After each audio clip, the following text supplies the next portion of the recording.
Hello again, everybody, and welcome back to another edition of The Jungle Show. Today, I brought on two special guests that I'll let introduce themselves here in a moment after the intro. And we're here to talk about more of the SEC schedule, kind of make some bold predictions and see what's happening all around um, Auburn and Alabama and the SEC in men's basketball, preparing for this upcoming season. All that and more next on The Jungle Show.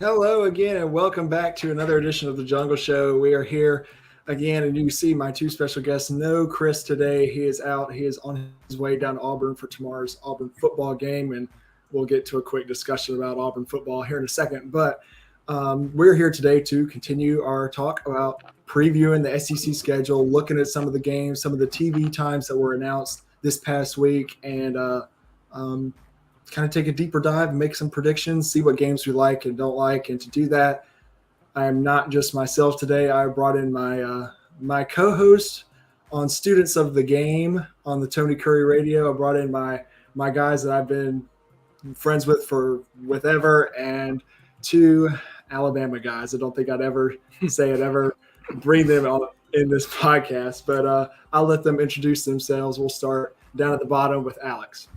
Hi, I'm Alex Bauman. I'm a junior at UAB. Outside of here, you can catch me on the Rick and Bubba Show as Blazing Silverman, or as Ray mentioned, on Students of the Game. Hey, I am Nathan Gladwell. I'm a freshman at Jefferson State. I work at Chick-fil-A, and of course, I'm a huge Alabama fan. You can also catch me on Students of the Game on the Tony Curry Radio Network. So yes, and as they mentioned, and we'll talk about that more later in the show, we are doing Students of the Game as a podcast and a radio show that goes on the Tony Curry Radio Show live Monday through Friday at 9 a.m. in Birmingham, or you can find it on podcasts. Just search Tony Curry Radio.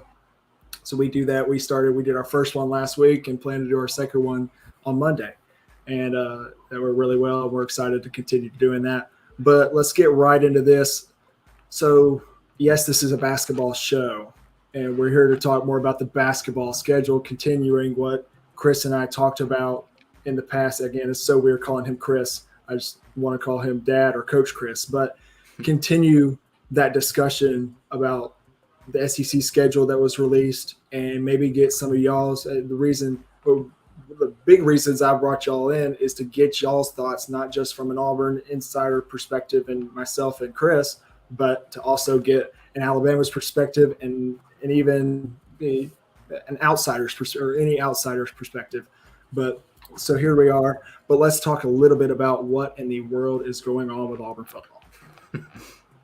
Well, I'll get into it. They're having a mental breakdown, honestly. Yeah. I mean, no clear quarterback. You've heard about the injury to TJ Finley. The offensive line has been minuscule. Tank Bigsby's not getting enough carries.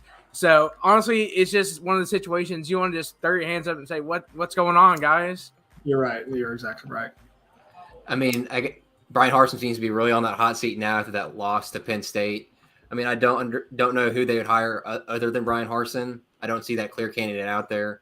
I know I've heard Lane Kiffin mentioned, Deion Sanders as well. I don't think either of those guys will leave the program they're at now to go to Auburn. No. Especially with the positions that they're in right now at Ole Miss and in Jackson State.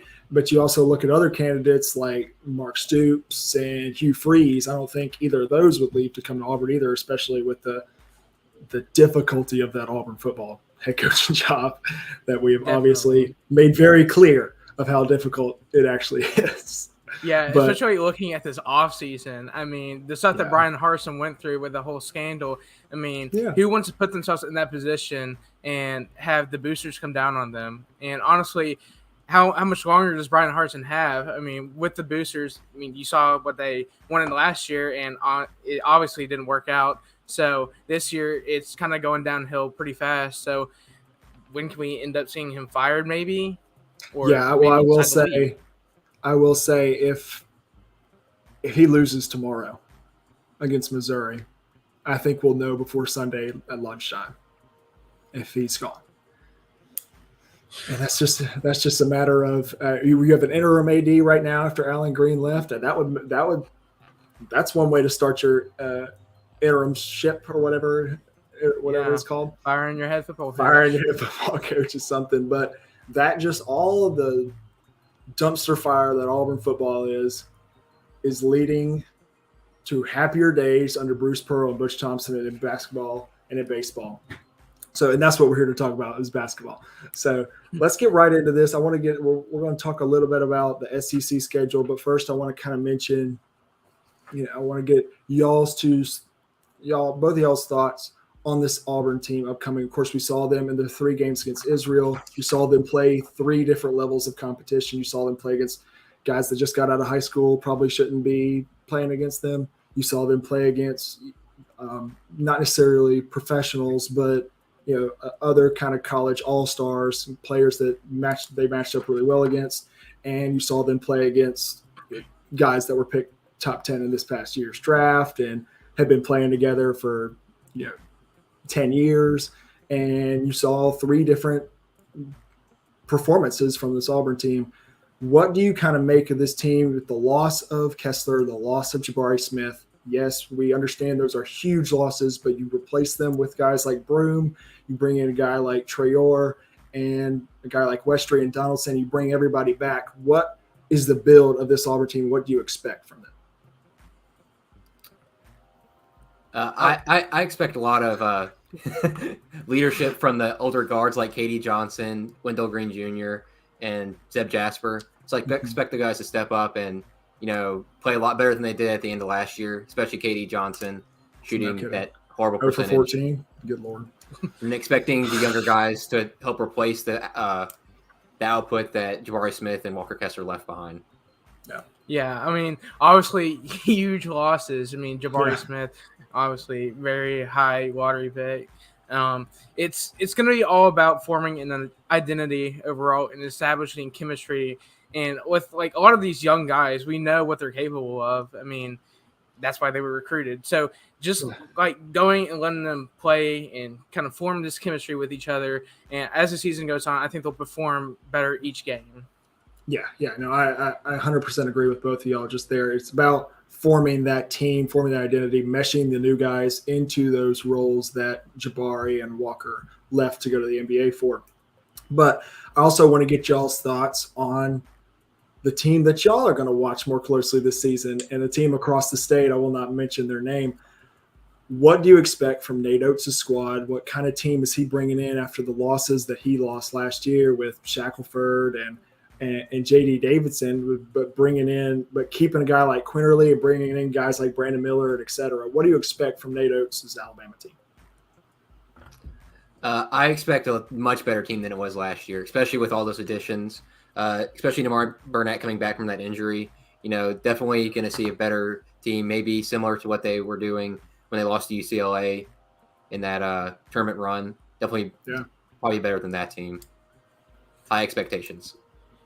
Yeah, I think over the past few years, watching us perform a lot better than I had hoped for, and seeing people like Herb Jones come on the court and kind of have that leadership role. And I guess that's my main question. Who's going to step up and be the leader this year? Obviously, Shackelford was important last year in that leadership role, and he's gone now. So I'm looking for someone like Javon Quinterly to step up after he got injured in the tournament and everything. And, last year definitely didn't end how we wanted it to end.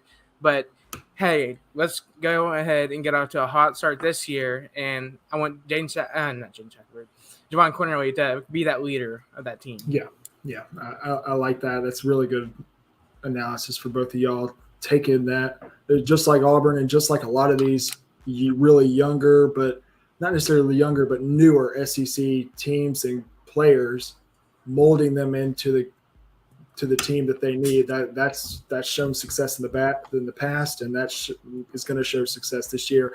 I want to skip ahead in the little schedule here before we start looking at each SEC game. I want to get y'all's tiers of the SEC, I think there's a clear first tier, and I think there's a solid 5, maybe 4 teams in there.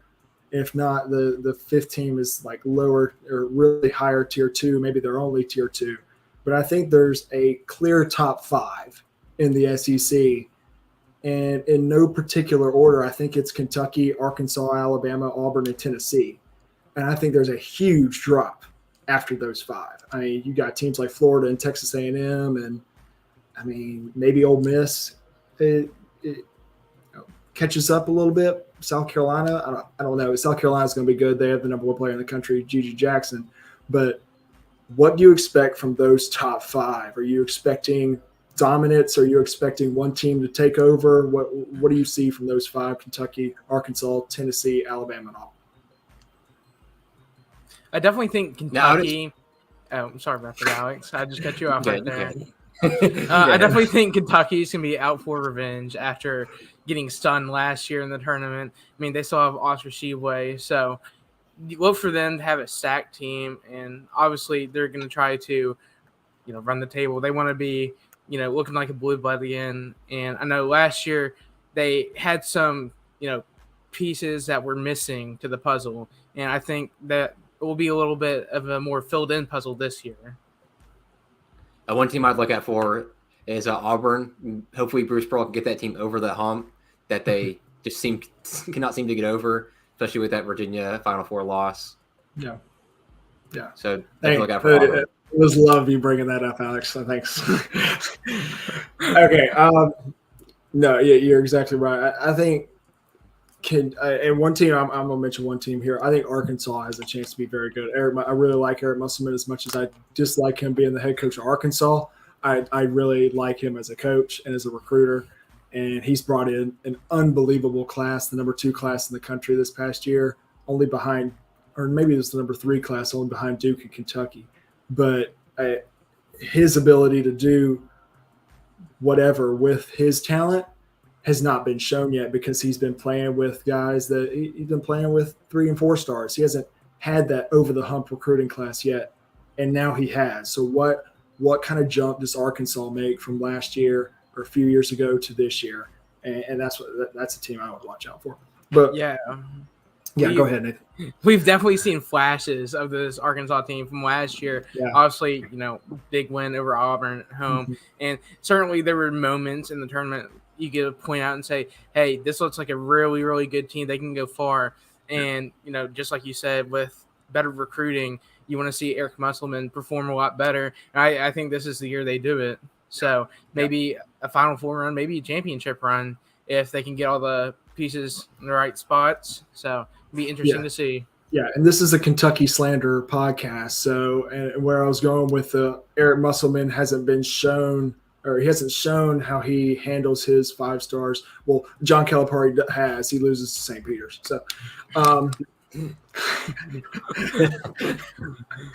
but we'll move on. We're going to go through each kind of day or week of the SEC schedule and point out games that, especially when these top 5 teams play against each other or maybe go to a lower tier team, and what games point out to you. And we'll kind of go week by week. So the first week of games, we've got games on Wednesday right after Christmas, December 28th. We've got Kentucky at Missouri, Florida at Auburn, Arkansas at LSU, Tennessee at Ole Miss, and Alabama at Mississippi State. It seems like a little slow, but you see 1, 2, 3, 4, 5, all 5 of those top 5 teams play. Yeah, I mean, I definitely as someone who went to the SEC opener for Alabama last year when we played Tennessee, it's definitely not the same atmosphere. It's not the same team we're playing, but Mississippi State is one of those teams where they've had a question mark kind of over them, and they're a sneaky team. I mean, they've had Iverson Molinar coming through there, and he's been their main star overall. And there's been moments where we struggled and we lost that team. So opening with that team, I believe it's a road game too. Be interesting to see how Alabama performs, and that kind of sets us up for success overall. One game I'd look at is Arkansas at LSU. I know LSU lost I think their entire roster over the season, or the offseason, Yeah, and their head coach. And But I wouldn't sleep on their new head coach, Matt McMahon, coming from Murray State. I mean, they made the tournament last year, and he got Trey Hannibal and KJ Williams, who are both big parts of that Murray State team. So I don't think they're a team to slouch on. Maybe a dark horse this year in the SEC. I like Maybe that. upset that game.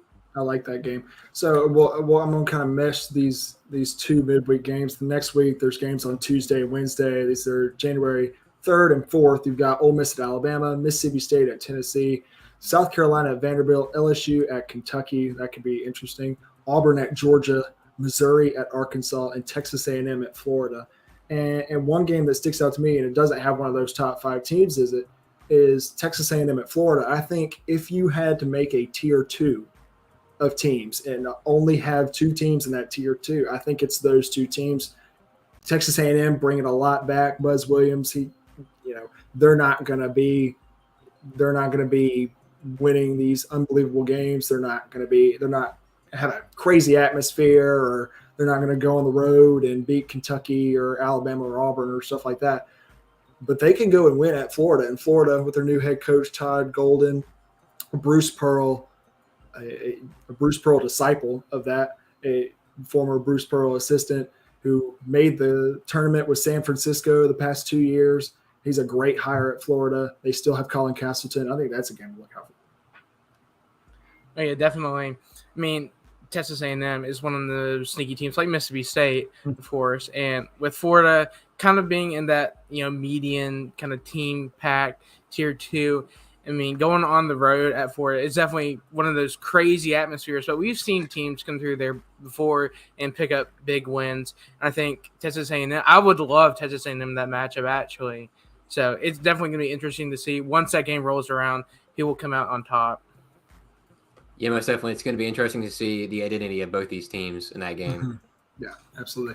So getting into the Saturday games for that week, and I think there's one clear-cut winner, or 2 clear-cut winners actually for games of the week of that week. I mean, talk about getting right into the SEC for the 3rd game for each of these, for all 4 of these teams. But Vanderbilt, Missouri, Ole Miss, Mississippi State, Georgia at Florida, Kentucky or LSU at Texas A&M, Tennessee at South Carolina. But the 2 games that I would definitely watch out for, Arkansas at Auburn, Kentucky at Alabama.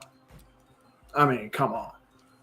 Oh what a week. What a Saturday. January 7th. Goodness gracious. Kentucky at Alabama, that series has been so weird the past 5 years. It's gone where Alabama's blowing them out at Rupp, or it's Kentucky blowing them out in Coleman, or it's a great game with a great finish. That's a fantastic way to start off SEC play with the 3rd game right there. Those are 2 really good tier 1 teams. Arkansas at Auburn. Talk about the game from last year. Auburn going in number 1 in the country without Zep Jasper, goes in. Jabari Smith scores 27 points and 9 rebounds, and you come out a loser in overtime. But also games before then, the year before, Arkansas came into Auburn Arena and got absolutely blown out of the building by almost 30 points. So you talk about the series of Kentucky, Alabama, you get the same thing with Auburn and Arkansas. What will these 2 games look like? Well, I mean, watching Alabama play Kentucky over the years, it's not the same game every single time. It is like on a spectrum, it's the far end, and you'll see sloppy play. You'll see some of the best basketball you've ever seen, and nothing in between. Coleman Coliseum definitely gets up for big games. We saw that with the game against Baylor last year, where Alabama was able to pull off that victory.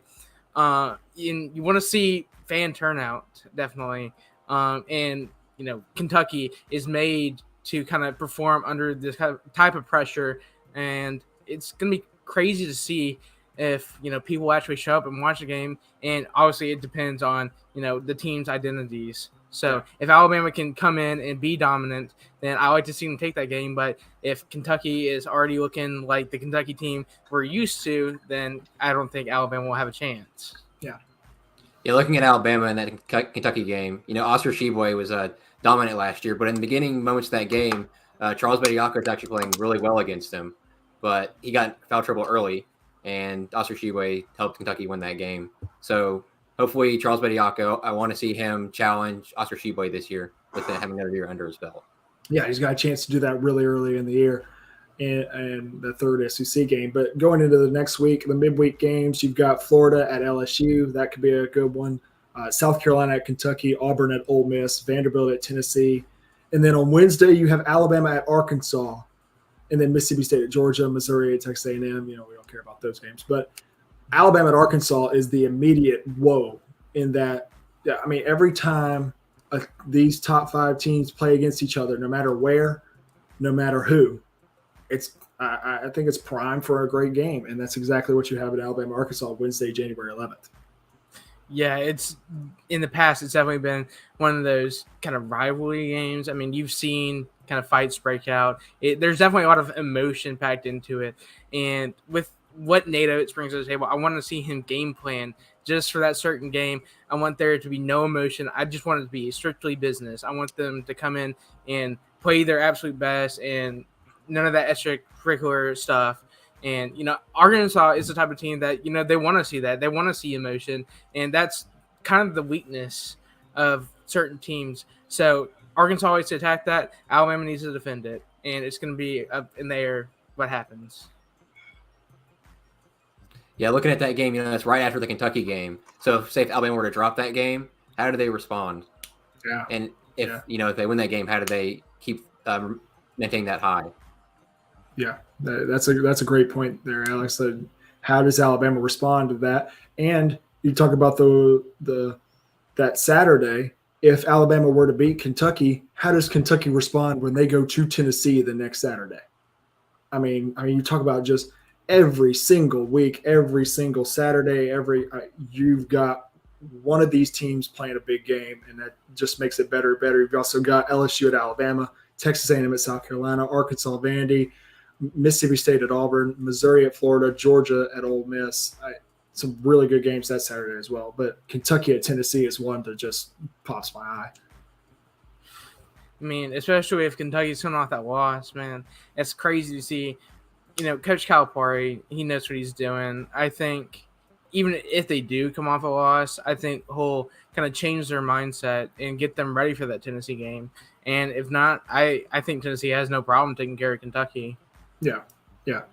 So I would say the next week of play, which is the 17th of January, 18th of January, and then Saturday the 21st, is probably the most quote-unquote boring of all the weeks. I mean, it's not going to be boring. Obviously, this is college basketball. But if I had to pick a week that I was like, okay, there's not that exciting game this week, it is this week. On Tuesday, Alabama at Vanderbilt, Georgia at Kentucky, Ole Miss at South Carolina, and Tennessee at Mississippi State.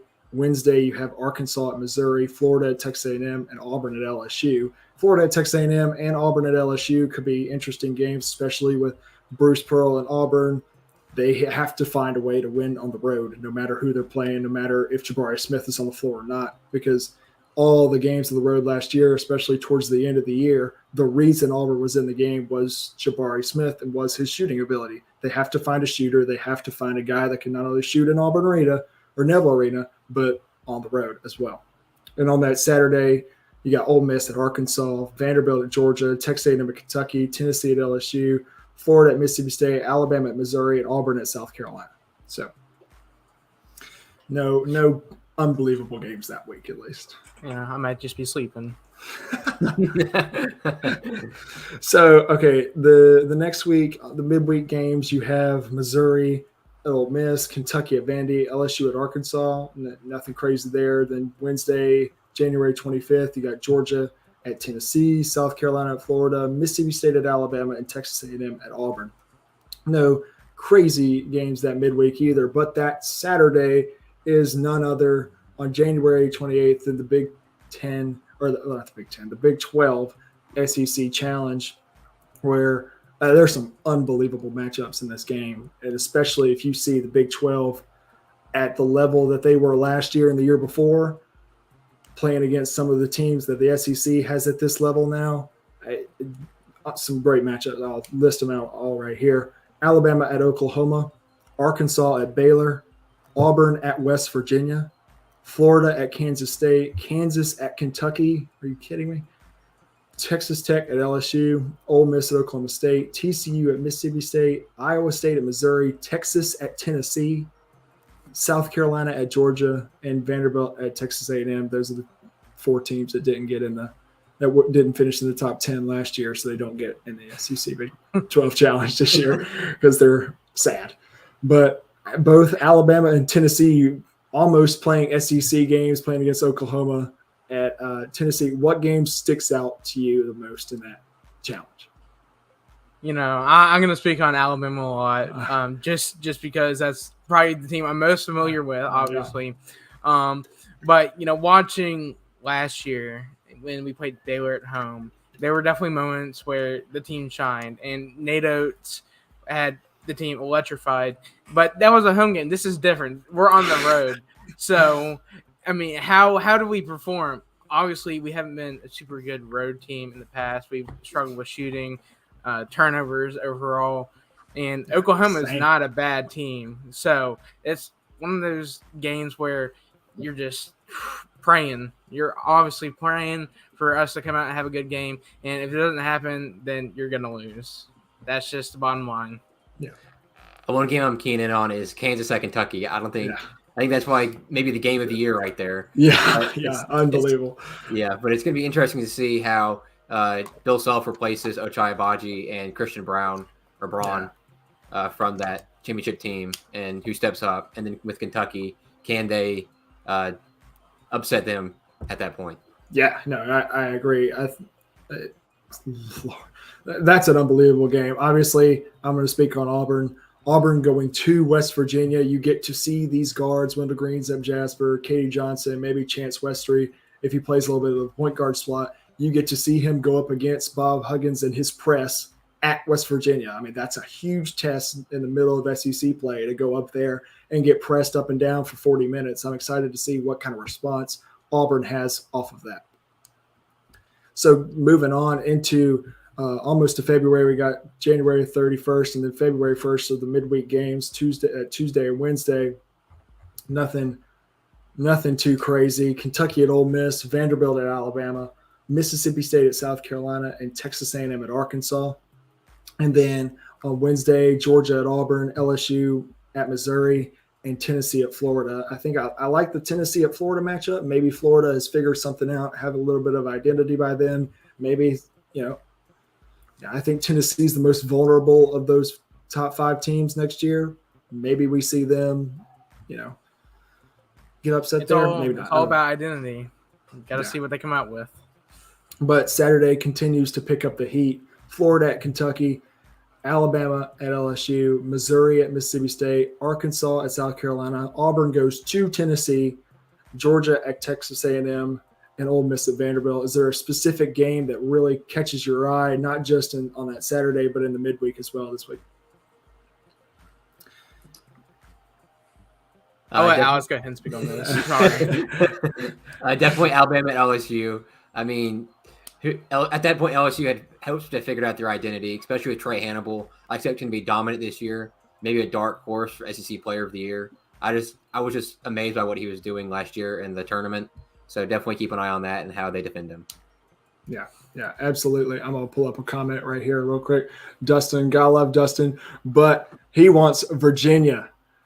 I think we should meet Virginia in the Final Four again, Dustin. I don't know about these guys. I don't think these guys think that as well, but I would love to play against Virginia. You know what happened the last time y'all played them? Gotta bring that one up. Yeah. We don't have time for that. No, we don't. But we'll go ahead and move on here. Some interesting games in the midweek. The next week on February 7th and February 8th, you got Ole Miss at Georgia, Arkansas at Kentucky in the midweek game. I like that a lot. South Carolina at Missouri, and Auburn at Texas A&M, another one that I like. Then that Wednesday, we've got Tennessee at Vandy, Florida at Alabama. That's a good one. And then LSU at Mississippi State. I don't care about that. But what game sticks out to you? For me, it's obviously Arkansas, Kentucky. But what about that? I mean, Florida Alabama is obviously a trap game. Midweek games are always trap games. If you don't show up, then you're not gonna play well. You're not gonna perform well.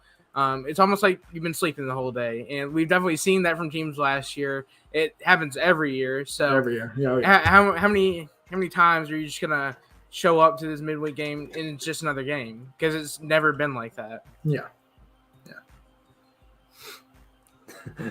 Oh my goodness. I'm just looking at the comments. Sorry. Yeah, I'm looking at the comments too. First of all, Dustin said we beat them last time.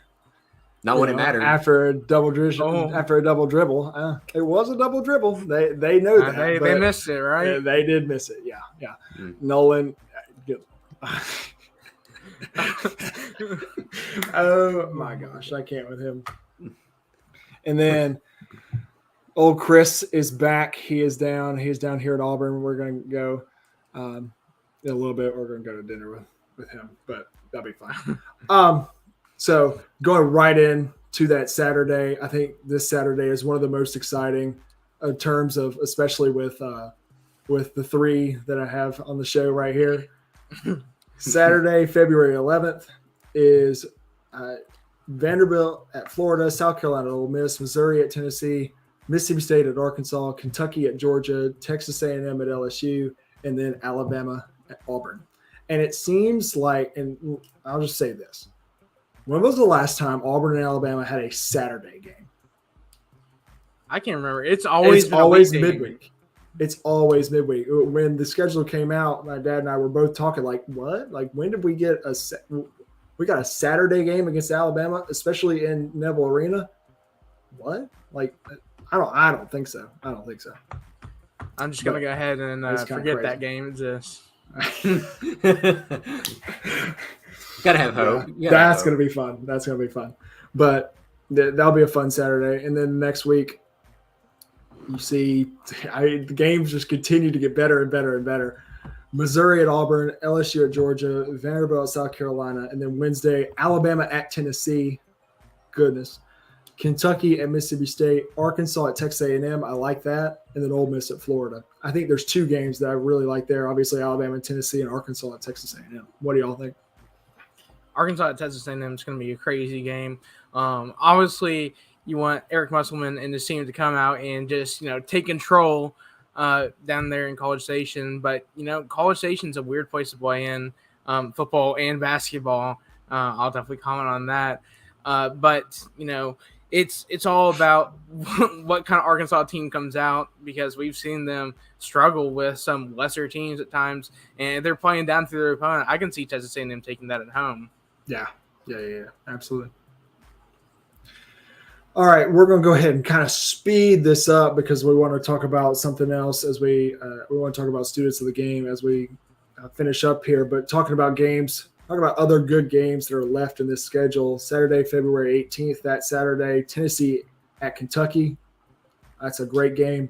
Not a lot of good game. Maybe Florida at Arkansas. Alabama plays Georgia at home, and Auburn plays at Vanderbilt that day. That's two very weird games for us to play. But in the midweek, nothing too crazy either. Tennessee at Texas A&M. Kentucky at Florida. Kentucky has seen issues going down to Gainesville. Maybe we see an issue there. Is there any game that I've gone past that y'all are seeing and going, yes, that's it? Not really. It seems kind of quiet there. Yeah. But then that Saturday hits. This is another game or another Saturday where it's okay, we've got two matchups that it's yes, that's it. Auburn goes to Rupp to play against Kentucky, and Arkansas comes to Coleman to play against Alabama. And then Tennessee plays against South Carolina. That's sad, Tennessee. But Auburn, again, it's the struggles in Rupp. You lost by 30 in Rupp the Final Four year, where you beat them in the Elite Eight a few weeks later. You lost by 30. And then in the COVID year, you went there and JT Thor had a shot at the buzzer to win it and just missed it. Or they didn't pass it to him. Yeah, Sharif was really good at passing, but he couldn't pass it there. Oh my gosh. So you've seen Auburn. Auburn hasn't won in Rupp in a very, very long time, but Auburn has also shown great success against Kentucky in Neville Arena. What is Kentucky's response to the game last year in this one in Rupp, and then Arkansas and Alabama? Y'all can speak on that one. That's a great matchup. Well, I'm definitely going to come out with a bold prediction and say that Auburn not only beats Kentucky in Rupp, but they blow them out. I think that this young team will have an identity by then, and honestly, I think Kentucky will kind of be left questioning what they're doing, what their path is in the season. So I think Auburn will take care of business there. I don't know. I might disagree. Just because Auburn, I don't think they have the guy that could stop. I wanted to get both of y'all on that. I don't think Auburn has a guy that can stop Oscar Tshiebwe. I just don't. Just like Alabama doesn't. Yeah, no, Oscar Tshiebwe is going to be a guy where he's going to be a problem in this league, and just like he was last year, you saw it, just like you said when we were talking about Alabama against Kentucky, you saw Bediako have success against him early in that game. They got into foul trouble, but you also saw Walker Kessler have extreme success against Oscar Tshiebwe in the Auburn versus Kentucky game, but Tshiebwe always ended up with a double-double, and he did in that game. It was ridiculous because Kessler dominated him the whole game and was all over him. But you looked at the stats at the end of the game, even though Auburn won by 9, Tshiebwe had like 16 and 11. And it was like, what? He had more rebounds than Kessler? That doesn't look right. But going into the next week of games and more unbelievable games, you talk about on Tuesday, you've got Arkansas at Tennessee. I mean, that's a great matchup always. And then that Wednesday is Auburn at Alabama. And I won't speak on that game.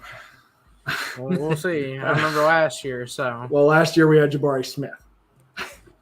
Well, it's all about and Wendell Green. Right? Wendell Green loves that arena, so maybe we'll be okay.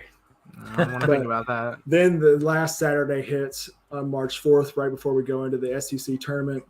Alabama plays against Texas A&M, Kentucky at Arkansas, and then Tennessee at Auburn.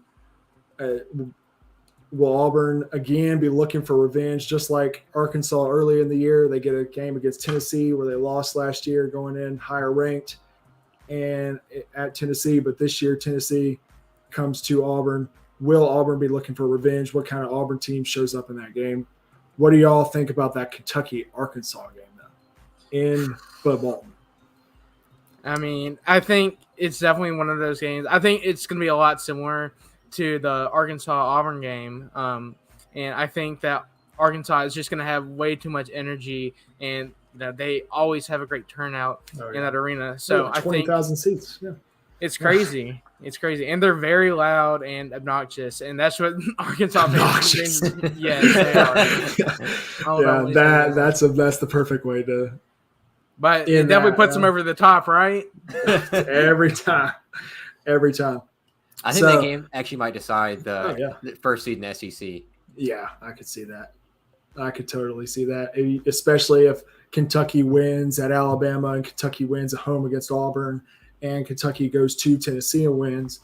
And what kind of team what kind of team does Alabama see when they play Arkansas twice? What kind of team do they see when they see Tennessee? What kind of team do they see when they see Auburn twice? So it all depends. I think those 5 are all in the running and all can be, dominant or right there with them or could drop back.